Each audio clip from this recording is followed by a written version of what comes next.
बिन माँ के दो भाई दो बहन। ए माँ, उठना माँ, उठना माँ।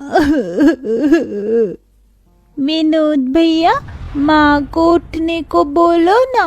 देखो इंदर भैया कितना रो रहे हैं। बड़ा ही बुरा हुआ इन चारों भाई बहनों के साथ। एक इनकी माँ सीता ही तो थी, जो आज वो भी चली गई। इस दुनिया से अब बेचारे इन बिन माँ के बच्चों को कौन देखेगा।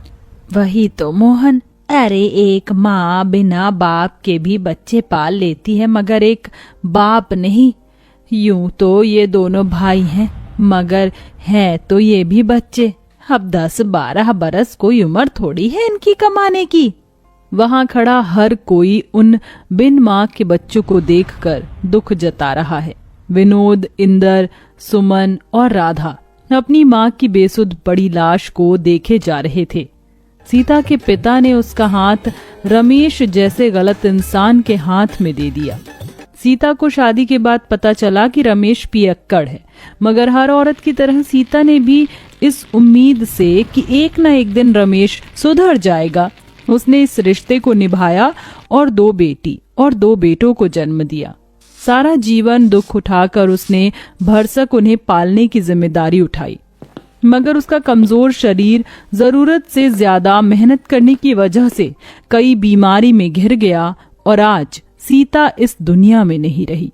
विनोद ने डबडबाई आंखों से अपनी माँ के शव को देखकर कहा, इंदर भाई, माँ का अंतिम संस्कार करना है। दोनों भाई अर्थी उठाए शमशान घाट लाकर अंतिम संस्कार करते हैं। ठंड इतनी भयंकर थी कि बेचारे उन बिन माँ के भाई बहनों का रोम रोम कांप उठा था। दुधमुही राधा चिता को जलता देख बस रोए जा रही थी।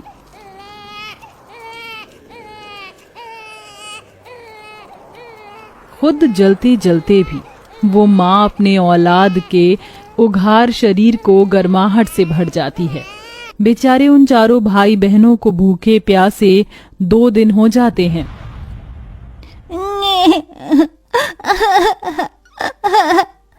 अले ले ले, चुप हो जा राधा, तू तो भैया की प्यारी बहन है ना। भैया, राधा को दूध पीना है, वो भूख से रो रही है। बस अब मैं मेरी दोनों बहनों को ऐसे भूखा नहीं देख सकता। इंदर, तू इनका ख्याल रखना, मैं खाना लेके आऊंगा। मैं भी आपके साथ चलूंगा भैया, हमारी दोनों बहनें हम दोनों भाइयों की जिम्मेदारी है। ये ले सुमन, राधा का ख्याल रखना। 2 साल की राधा को सुमन की गोद में देकर दोनों भाई उस ठंड के कहर में काम ढूंढने निकल जाते हैं। ओह भैया, यहाँ तो कितनी ठंड है और कोहरा भी, कुछ भी दिखाई नहीं दे रहा। हमें आगे चलना होगा। कुछ दूर आगे आकर वो कुछ लोगों को अनाज की बोरियां उतारते देखते हैं।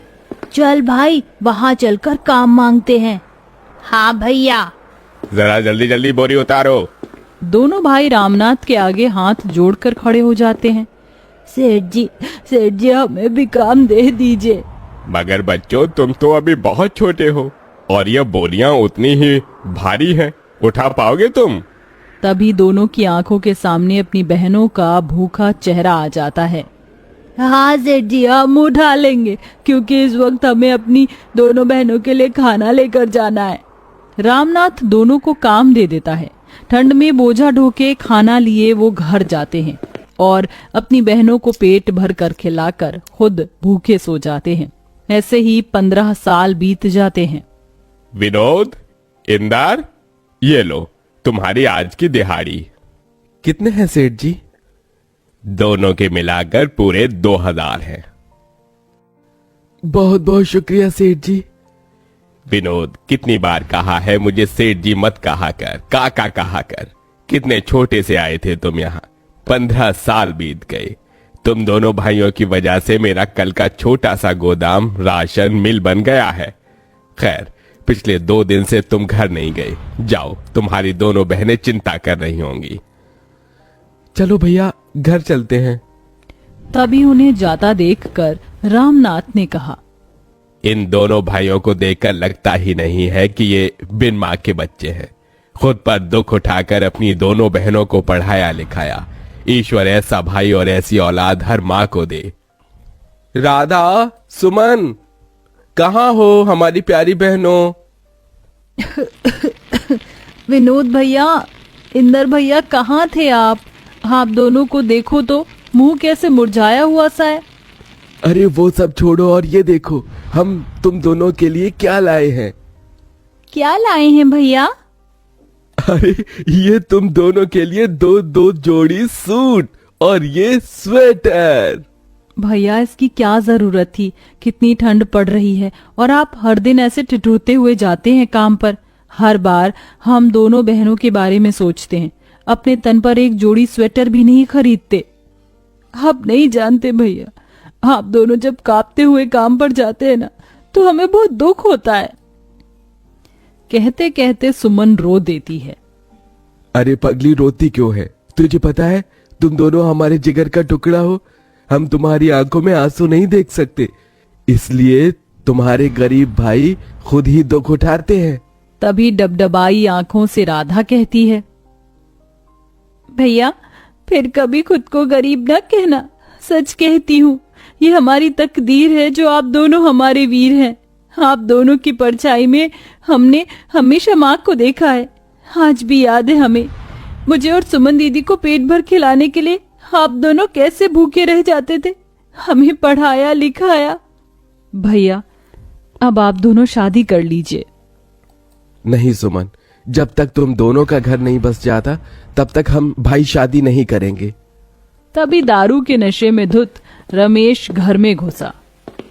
ए विनोद, चल मुझे पैसे दे, मुझे दारू पीना है। शर्म नहीं आती आपको? आपकी इसी दारू की आदत की वजह से हमारी माँ दुनिया से चली गई और हम बिन माँ के हो गए। चले जाओ यहाँ से। ऐसे ही दिन बीतते गए और दोनों भाई राधा और सुमन के लिए रिश्ते देखने लगे। फिर एक दिन बड़ी सी गाड़ी उन बिन माँ के गरीब भाई बहन के द्वार पर आई। आइए वसुंधरा जी, मुझ गरीब भाई की कुटिया में आपका स्वागत है। इंदर, जाकर राधा और सुमन को ले आ। वसुंधरा दोनों की सादगी देखकर उन्हें पसंद कर लेती है। विनोद, मुझे तुम्हारी बहनें पसंद है। तुम बस शादी की तैयारी करो, मैं जल्दी अपने बेटों की बारात लेकर आऊंगी। माँ जी, मेरी आपसे एक विनती है। आप तो जानती हैं हम दोनों बिन माँ की बेटियां हैं। हमारे भाइयों ने बड़ा दुख उठाकर हमें पाला है। हमारे भाई दहेज नहीं दे पाएंगे। ये सुनकर दोनों भाइयों की आंख से आंसू छलक जाता है। बेटी, मुझे कोई दहेज नहीं चाहिए, चलती हूँ। ऐसे ही दिन बीतते हैं। इधर शादी का दिन पास आया है तो वहीं ठंड कई गुना बढ़ जाती है। भैया, आज आपकी तबीयत बिल्कुल ठीक नहीं लग रही है। हाँ भैया, लगता है आपको ठंड लग गई है। आज आप आराम कीजिए। नहीं इंदर, अभी बहनों की विदाई के लिए पैसे जोड़ने हैं, मैं घर पर नहीं बैठ सकता। ये कहकर उतनी ठंड में भी विनोद काम पर चल देता है। अब वह दिन भर बोरी ढोते और फिर बचे वक्त में जूते साफ करते तो कभी मलबा ढोते। अब शादी की रस्म भी शुरू हो जाती है। राधा सुमन को हल्दी मेहंदी लगाने लगती है। भैया, कल इसी वक्त हमारे आंगन में बहनों की बारात आएगी। यह हम दोनों भाइयों का कितना बड़ा भाग्य है ना भैया, जो अपनी बहनों का कन्यादान हम करेंगे। हाँ इंदर, मगर दोनों को कहाँ पता था कि एक और दुख उन पर आन पड़ने को है। शादी के रखे पैसे को रमेश चुरा कर ले जाकर दारू पी जाता है और खूब सट्टा खेलता है, जिसके बाद दोनों चिंता में आ जाते हैं। भैया, पैसे तो है ही नहीं। हे भगवान, कितनी मुश्किल से कर्ज उठाया था शादी के लिए, अब ऐन मौके पर कौन देगा ऐसे पैसे। अरे यार, आज राधा और सुमन की बारात है, हमारी बहनों की इज्जत चली जाएगी। कैसे करेंगे हम उनकी विदाई। माँ, तेरे दोनों बेटे हार गए माँ। दरवाजे पर खड़ा रामनाथ ये सुन लेता है और फौरन पैसे मंगवा कर उन्हें दे देता है। विनोद, इंदर, ये लो और इसे अपनी बहनों का कन्यादान करो। बहुत बहुत शुक्रिया काका, आज आपने हमारी बहनों की विदाई रुकने से बचा लिया। जिसके बाद दोनों उनका कन्यादान करते हैं और शादी बड़े धूमधाम से वसुंधरा के बेटों से होती है, जिसे कि पूरा गांव देखता है। और विदा होते हुए सुमन दिल से रोते हुए कहती है, भैया, आपने हम दोनों के लिए माँ और पिता दोनों का फर्ज निभाया। जाते जाते इस बहन को एक खुशी और दे दो। बोल मेरी बहन।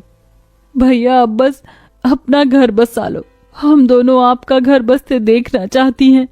थोड़े ही दिनों बाद दोनों भाई भी शादी कर लेते हैं और चारों बहन भाई अपने अपने जीवन में खुशी को पाते हैं। कहते हैं इस दुनिया में माँ की जगह कोई नहीं ले सकता, मगर इंदर और विनोद जैसे भाई जिस भी गरीब बहन के भाग्य में हो तो माँ और पिता दोनों का रूप मिल जाता है।